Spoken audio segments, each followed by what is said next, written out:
11 candidats, Francine, Christian, Michel, Jean-Michel, Françoise, Gérard, Sylvie, Dominique,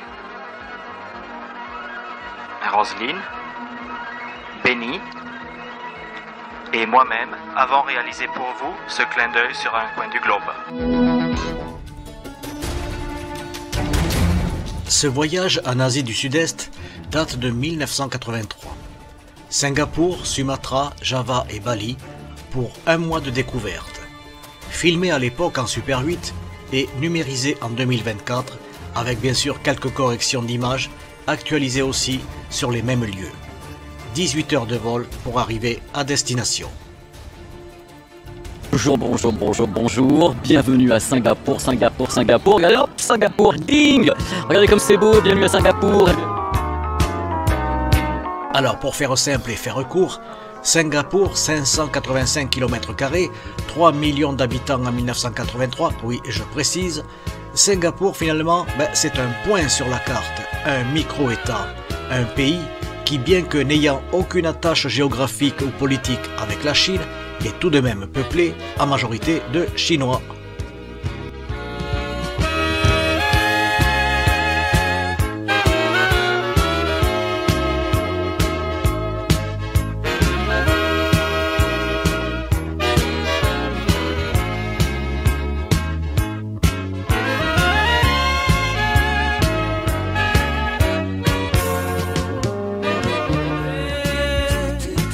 Dans cette ruelle à Singapour, une fille a brisé mes rêves sans détour. En 1879, Sir Thomas Raffles achetait l'île pour la Compagnie des Indes. Et voici la recette. Prenez une île inculte, à peu près déserte, dépourvue de ressources, y compris d'eau, mais située à un carrefour stratégique. Saupoudrée de couleurs locales, d'ingénieurs de Malaisie, importés des Chinois et des Indiens industriels, donnez-leur l'administration et la protection d'une grande puissance, et vous avez ce nouveau territoire, un des 5 plus grands ports du monde, une cité-État qui évolue toujours et toujours en permanence.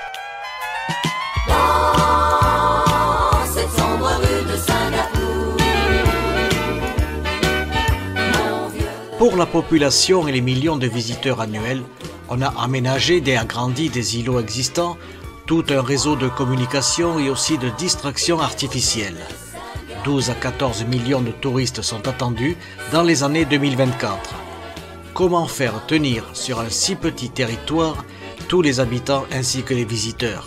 Un défi permanent.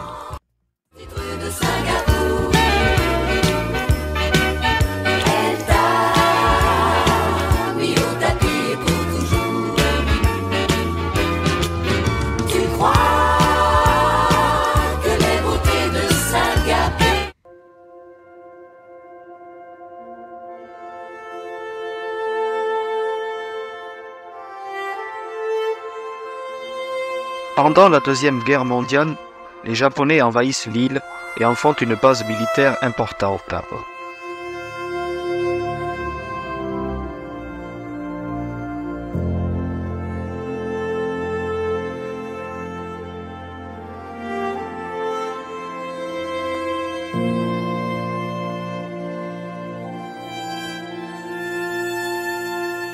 Pearl Harbor n'est pas si loin de là. Partout, les canons de 105 mm surveillaient les passes. Aujourd'hui, il ne reste que des vestiges, témoins d'affrontements violents.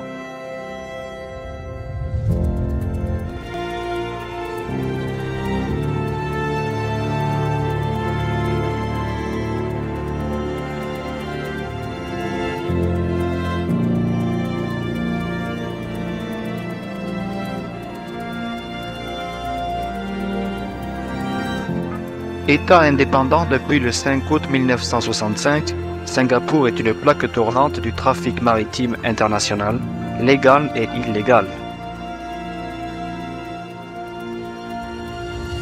Mais ce qui impressionne le plus, ce sont les buildings et gratte-ciel qui poussent comme des champignons, faisant guet d'eau face aux anciens bâtiments coloniaux. Une question se pose enfin, jusqu'où le progrès technique ira-t-il pour cette cité tournée déjà vers le futur?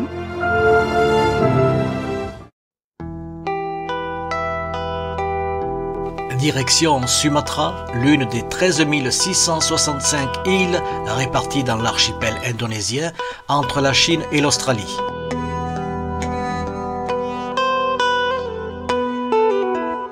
« 150 millions d'Indonésiens, plusieurs fois colonisés par les Portugais en 1509, puis conquis par les Hollandais jusqu'en 1948.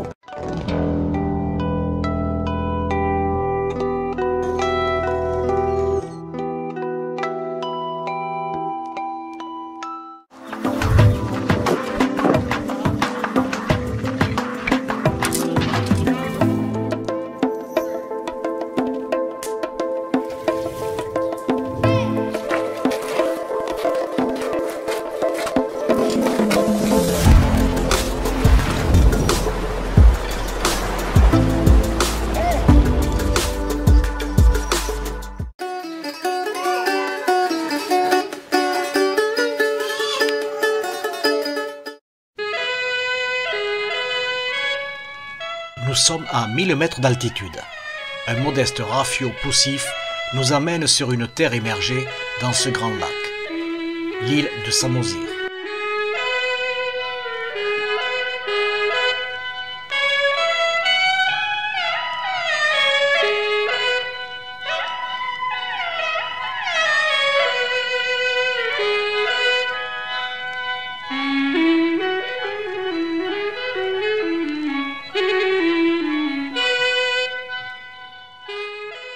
Après 3 jours de marche dans la jungle, 1 kilo de crasse, des plaies sur la peau dues aux coupures de plantes qui taillent comme un rasoir, on a bien besoin d'une grande lessive et faire le point sur ce que l'on va décider par la suite.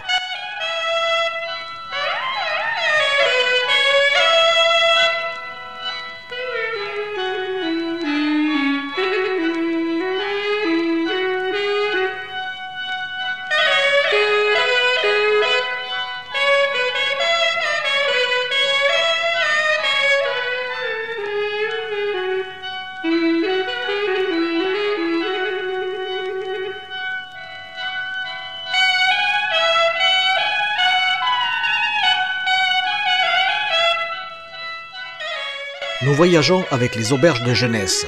Nous planifions ensemble les destinations, les moyens de transport, la bouffe, l'hébergement, à moindre coût évidemment. Ces habitations sont des losmen, c'est-à-dire des chambres comme un motel. La cantine, quant à elle, reste à plus de 500 mètres. À cette époque, nous n'avions pas l'eau courante ni l'électricité, et encore moins des portables. Sous l'œil étonné d'un buffle ancestral, les gosses nous accueillent comme le fut en son temps le grand navigateur Magellan.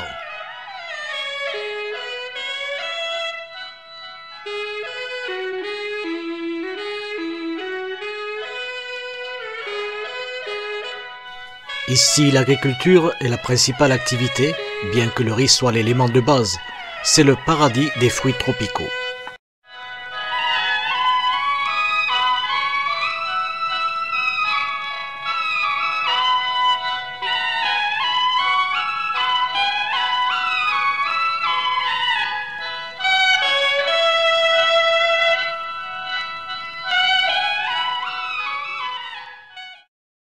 Le lac Toba est le plus grand lac volcanique du monde situé sur l'île de Sumatra.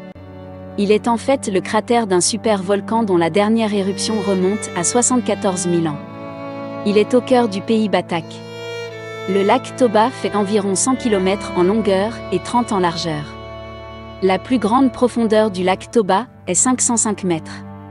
C'est le plus grand lac d'Indonésie et le plus grand lac volcanique du monde.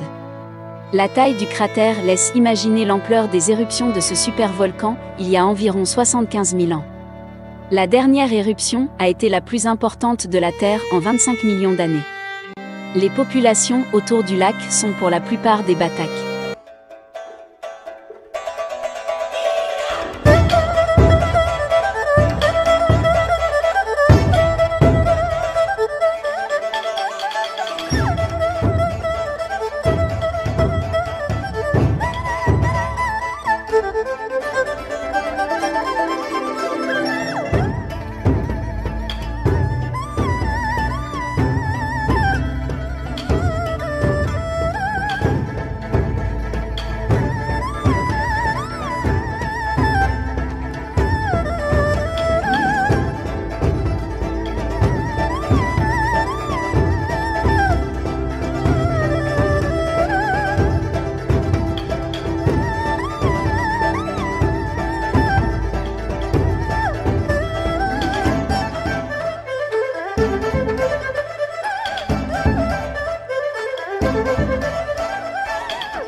L'arrivée du ministre de l'Agriculture nous oblige malgré nous à interrompre une traversée en bateau.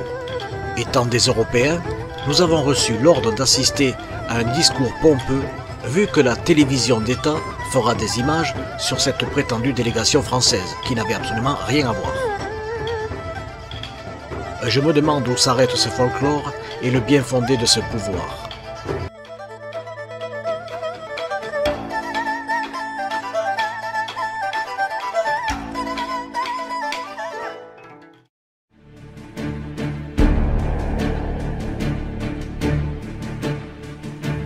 Nouvel envol vers Java, l'île la plus surpeuplée et la plus imposante.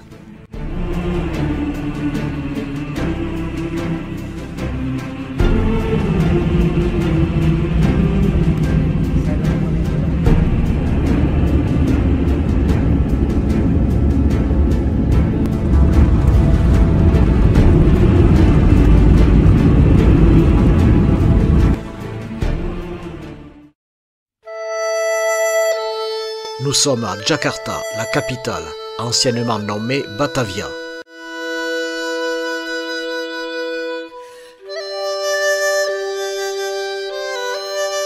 Centre-ville poussiéreux, crasseux, voire sordide dans le quartier chinois. La menace des bulldozers pèse à l'époque sur ces images. En 2024, ces lieux n'existent plus. Ils ont été remplacés par des immeubles, routes et autres changements de la civilisation. Mais de rares ruelles anciennes existent encore, situées près du port. Il y règne une puanteur insoutenable.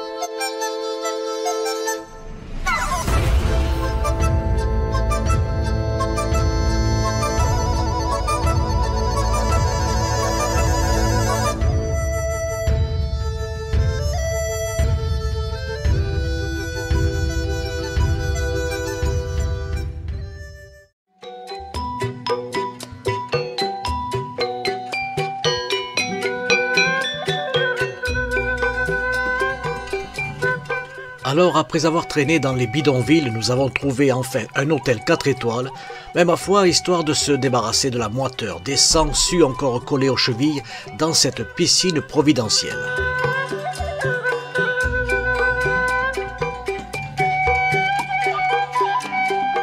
Yogyakarta est une autre ville bien plus agréable comparée à l'atmosphère de la précédente. Ici, on circule en becak, autrement dit le vélo-taxi, et à gauche forcément. C'est le début envahissant des motos japonaises qui laisseront petit à petit la place aux scooters comme dans toute l'Asie. Le marchandage, ça peut durer un certain temps. Il faut oser s'adresser au concurrent d'à côté pour que le premier accepte votre offre. Ce que ne font pas les Américains.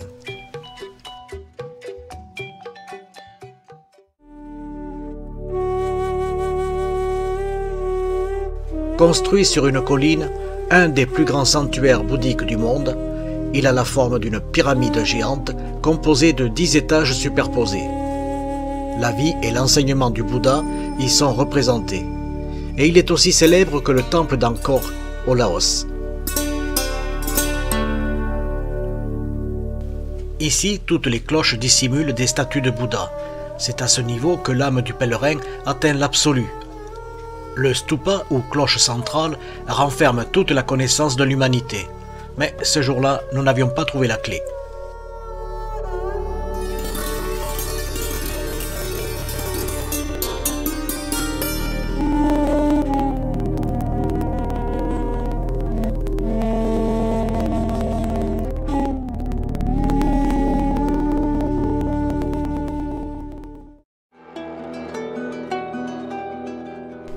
À 2000 mètres d'altitude, voici le plateau de Dieng qui nous ouvre les portes de l'enfer.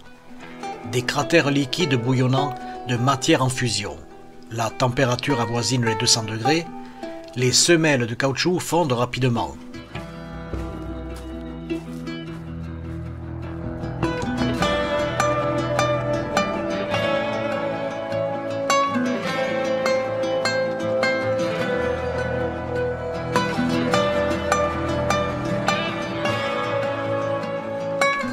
Un peu plus loin, des gaz sulfureux s'échappent à la surface. Si les mauvais esprits existent, c'est bien là qu'ils résident. Prambanan. Dans un cadre de verdure et de rizières, un ensemble de temples hindouistes plus ou moins conservés sont toujours restaurés. Au IXe et Xe siècle, deux religions hindoues se partageaient pacifiquement l'île de Java.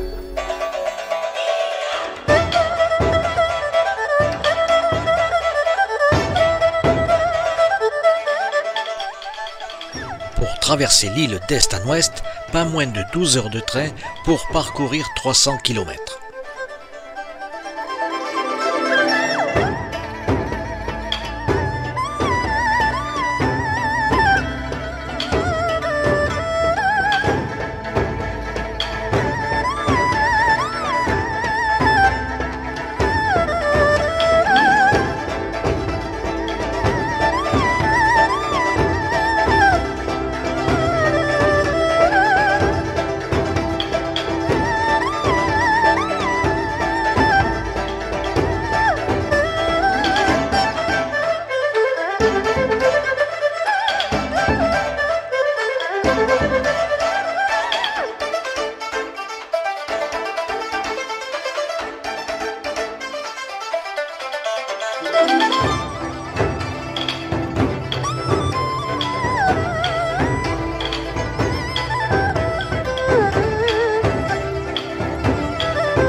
Il est 6 heures du matin. Nous avons gravi en pleine nuit un champ de lave pour arriver devant le volcan Bromo et faire l'ascension chaotique à la lueur des torches.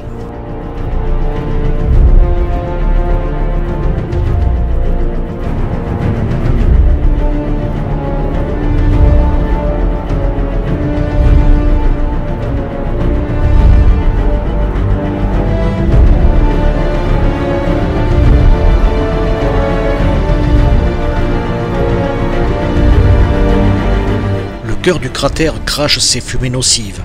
L'air est empoisonné. Il faut se couvrir le visage. Nous sommes allongés au bord des lèvres de cette bouche monstrueuse. 200 mètres plus bas, des lueurs de matière en fusion nous rappellent que nous sommes en milieu hostile.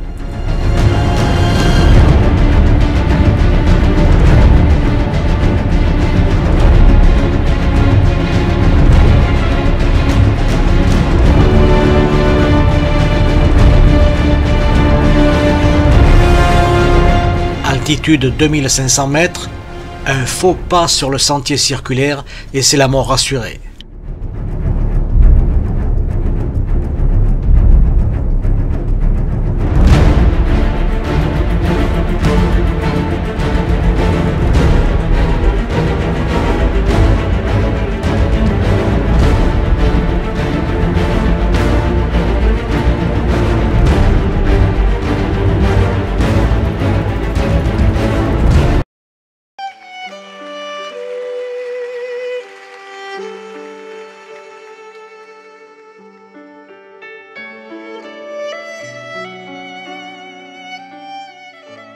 Après Singapour, Sumatra et Java, nous voguons enfin vers la quête de notre voyage.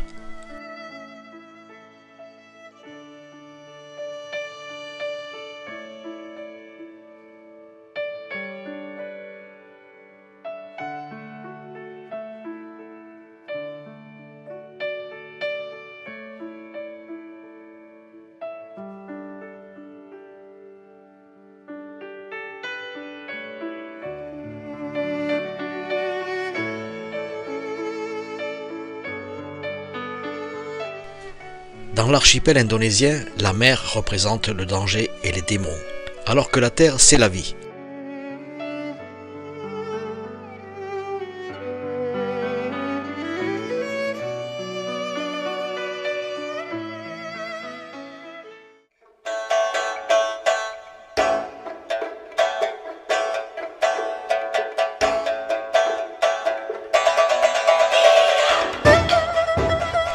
Terre du bout du monde, ici à Benoît, la pêche est la principale activité, que ce soit au large ou en bord de côte. À cette époque-là, règne une intense activité sur le littoral. Enfin, l'occasion de s'adonner à la plongée en apnée. Seulement à 5 mètres de fond, on nage dans un univers coloré et empli de poissons, de tortues marines imposantes et curieuses.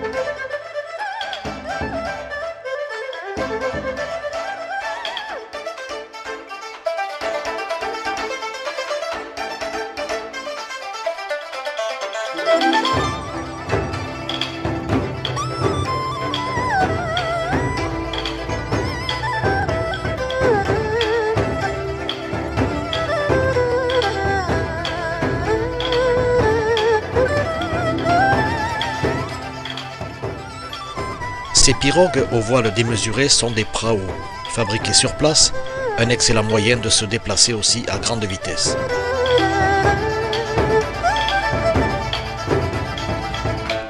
Sitôt débarqués sur la plage, les pêcheurs déchargent leur cargaison. Ce sont les femmes et les enfants qui prennent le relais pour la vente à la criée.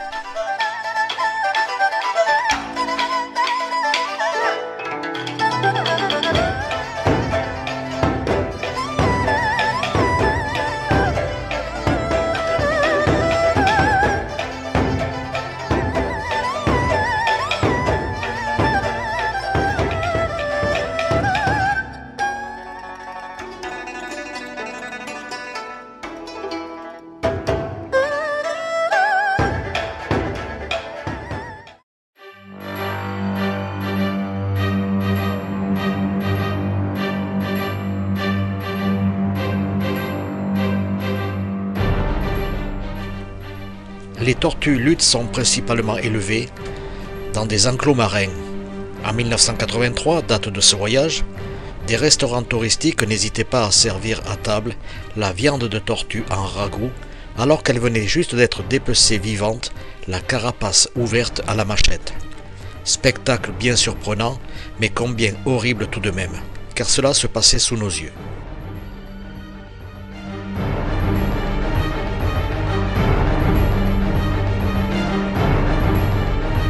La plupart des bébés tortues, dès leur naissance, sont voués à la mort.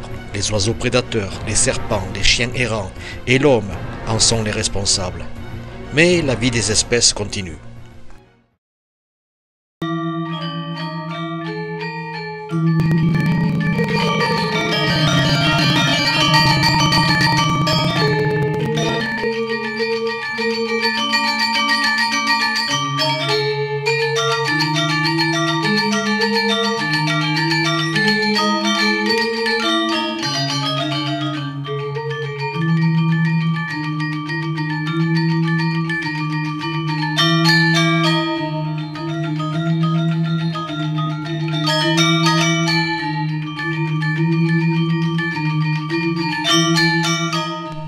Bali et la musique ne font qu'un. Le baron, c'est l'une des figures théâtrales et sonores bien très étranges. Les démons côtoient les princesses en danseuses sublimes. L'orchestre est un peu déroutant, avec des sonorités moitié religieuses et moitié ensorcelantes. Ces spectacles de village sont devenus au fil du temps du théâtre de rue et particulièrement mis en valeur pour le tourisme dans des décors naturels avec la profusion des temples qu'il y a ici.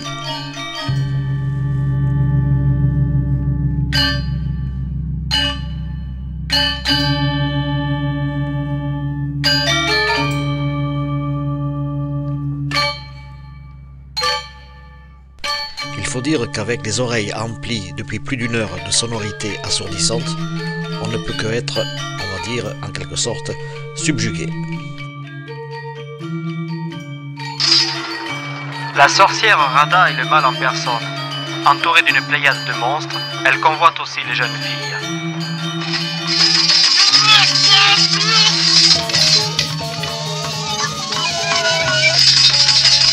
scènes spectaculaires à la vocation comique, mais au final tragique, tellement les acteurs jouent le sacrifice ultime à la perfection.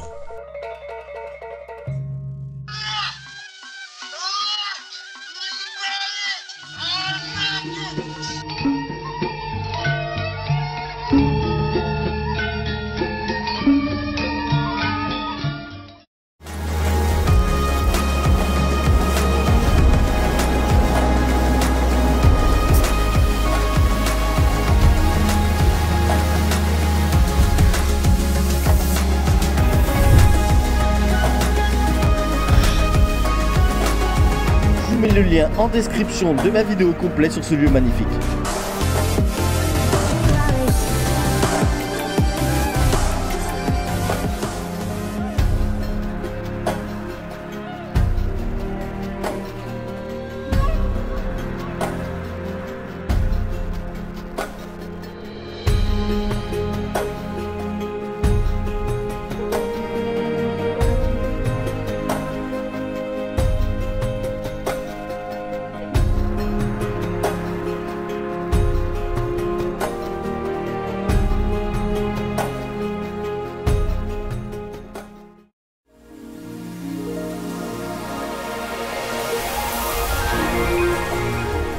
C'est au cours de ces rites funéraires que l'attachement des Balinais aux coutumes ancestrales se manifeste le plus.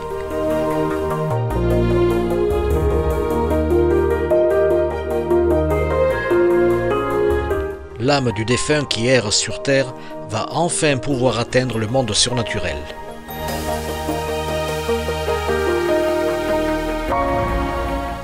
Les larmes et la tristesse n'ont rien à voir. Au contraire, c'est une fête pour tous. Ici, le cadavre d'une vieille femme revient du cimetière dès que la famille a pu réunir l'argent nécessaire pour le bûcher. Au matin, la cérémonie commence, accompagnée d'un orchestre de percussion ambulant. Tandis que le corps repose sur un bûcher de bois et de bambou géant, l'odeur de la chair calcinée se répand aux alentours. Après 20 minutes, le squelette apparaît enfin, tandis que les membres se redressent sous l'effet de la fournaise.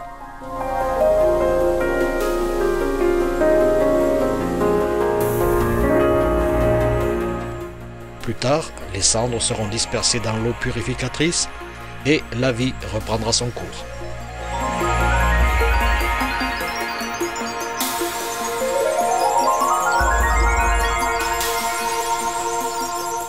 La rencontre avec le monde occidental s'est faite dans les années 30. Cela a développé des techniques et des échanges comme la sculpture sur bois, la peinture sur tissu. Aujourd'hui, de véritables artistes travaillent le bois de teck et l'ébène, dépassant bien sûr le cadre de l'artisanat.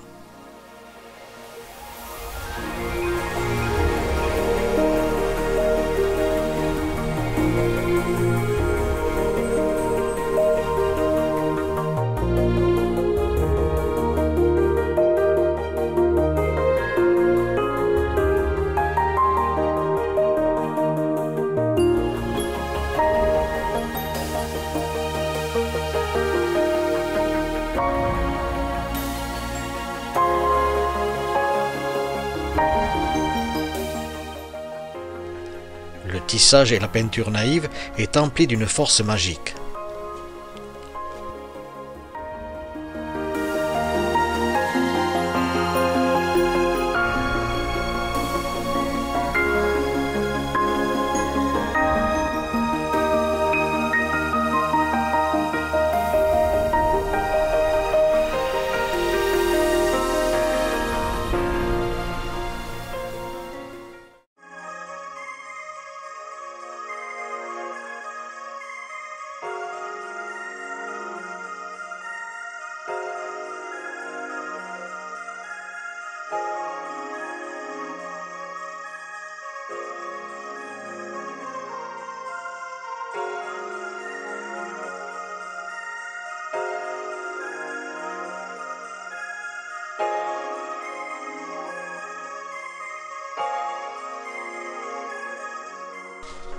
La grotte de l'éléphant, enfouie jusqu'en 1923, offre un certain frisson.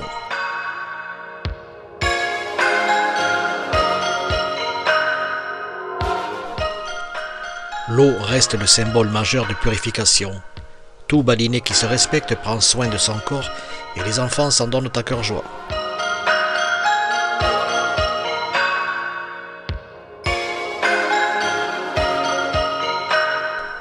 Le relief accidenté n'a jamais découragé les paysans pour sculpter à flanc de coteaux des rizières en terrasse que l'irrigation transforme en gracieux escaliers. 230 marches s'enfoncent dans la vallée verte vers les tombes royales de Gunuraki, dans une oasis de fraîcheur.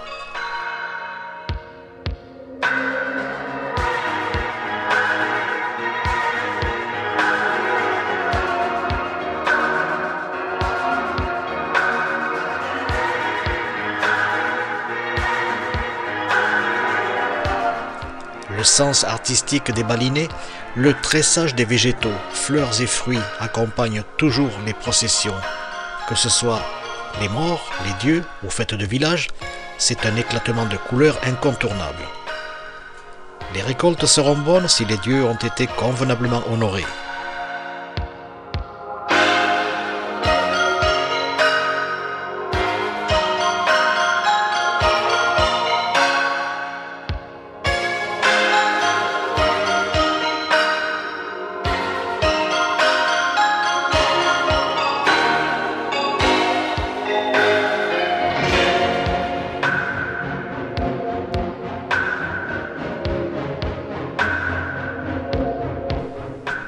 De ce balcon naturel, on domine le mont Batour et la plus surprenante caldeira du monde selon Harun Taziev.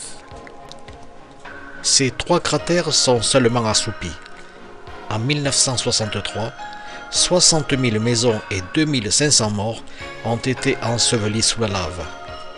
L'éruption violente avait provoqué en plein midi une nuit de cendres jusqu'à 200 km aux alentours.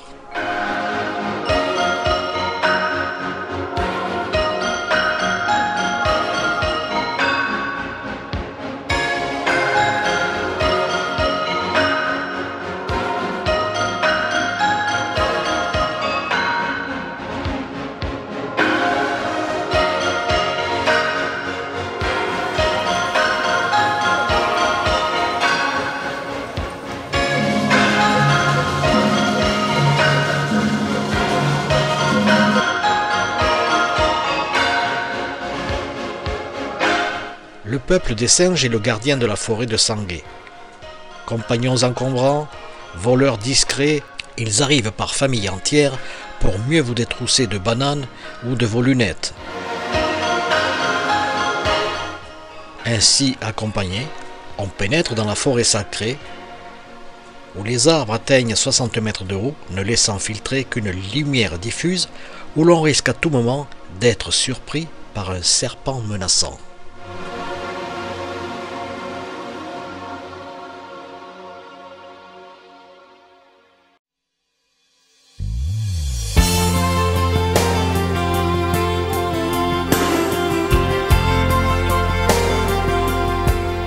Délicatement posé sur un éperon rocheux, le temple de Tanalot appartient au sanctuaire marin dédié au dieu des eaux.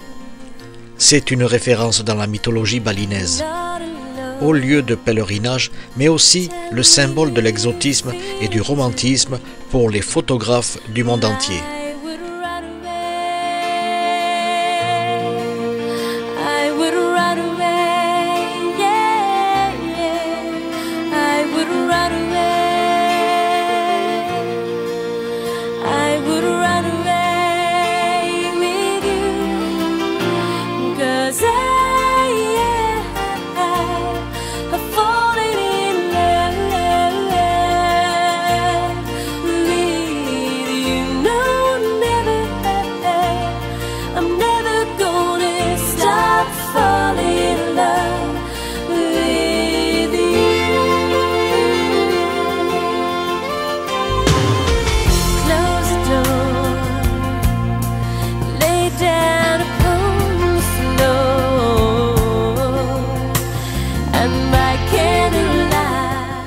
C'est au coucher de soleil que l'on est touché par la grâce de cette beauté et tous les visiteurs de la planète ne peuvent oublier la magie de ce lieu.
ces années 80, je faisais des voyages de près d'un mois entier.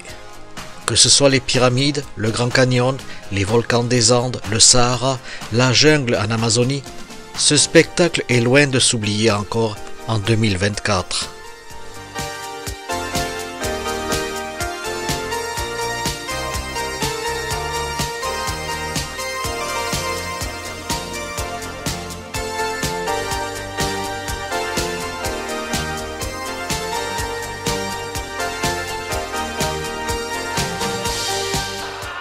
S'ils ont réussi à pénétrer dans l'île, l'avion, l'auto et la moto n'en ont pas pour autant chassé les démons.